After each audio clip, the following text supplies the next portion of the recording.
আসসালামু আলাইকুম রহমতুল্লাহি ওয়াবারাকাতুহু।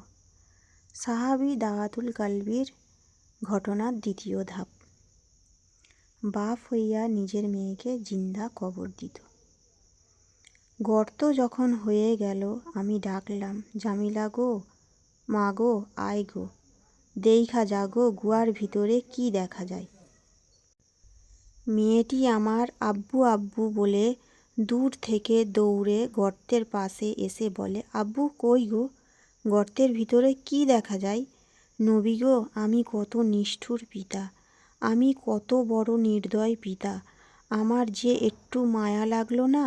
আমি পিছন দিক দিয়া ধাক্কা মেরে জামিলাকে গর্তের ভিতর ফেলে দিয়ে চারিদিকে পাথর মাটি বালি যখন চাপা দিতে থাকি, জামিলা আমার দিকে নজর করে বলে, আব্বা গো, বারবার মায়ের কাছে বলতাম, মা গো, আমার আব্বা কবে আসবে গো মা, এক নজর তোমাকে দেখার জন্য, একবার তোমাকে আব্বা বলে ডাকার জন্য।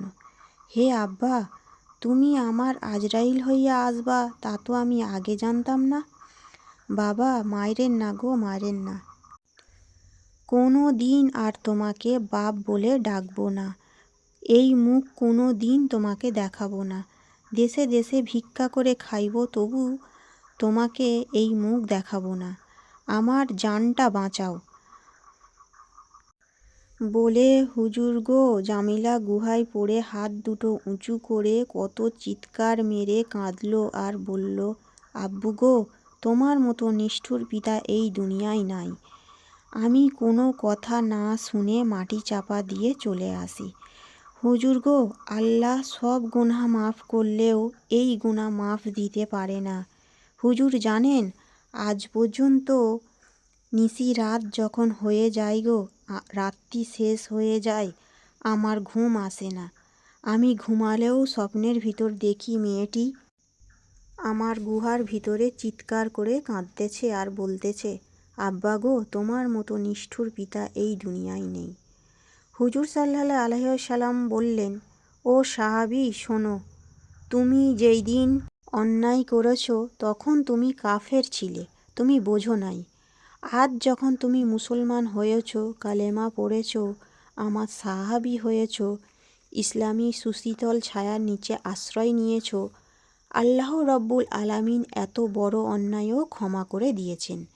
যেহেতু তুমি পড়েছ লা ইলাহা ইল্লাল্লাহ মুহাম্মাদুর রাসূলুল্লাহ। সেই যুগে মেয়ে হয়ে আসলে লোকেরা মনে করত এটা পাপ হয়ে আসছে। যেহেতু জন্মের সাথে সাথে পিতা হয়ে মেয়েকে জিন্দা কবর দিয়ে দিত। হুজুর সাল্লাল্লাহু আলাইহি ওয়াসাল্লাম নবুয়ত পাওয়ার পর ঘোষণা করে দিলেন, নারীরা মুক্ত, নারীরা চির আজাদ। মেয়েদেরকে তোমরা এভাবে জিন্দা কবর দিতে পারো না। ইসলাম আমাদেরকে স্বাধীনতা দিয়েছে। তাই সব মা বোনের জন্য দায়িত্ব এটাই যে আল্লাহর আইনকে জানা, আল্লাহর রসুলকে বোঝা এবং সেভাবে নিজের জীবনকে গড়া। আপনি মুসলমান, কোরআন হাদিস জানা আপনার জন্য ফরজ। কিয়ামতে জিজ্ঞাসা করা হবে, এই জীবন জীবন নয়, আর একটা জীবন আসবে, সে জীবনে আমাদের উঠতে হবে।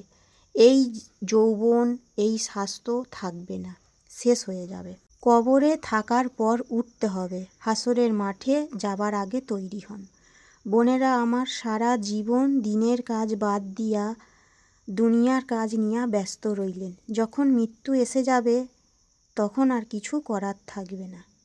বন্ধুরা, ভিডিওটি ভালো লাগলে লাইক দিয়ে চ্যানেলটিকে সাবস্ক্রাইব করবেন আর শেয়ার করে অন্যদেরকে দেখার সুযোগ করে দেবেন।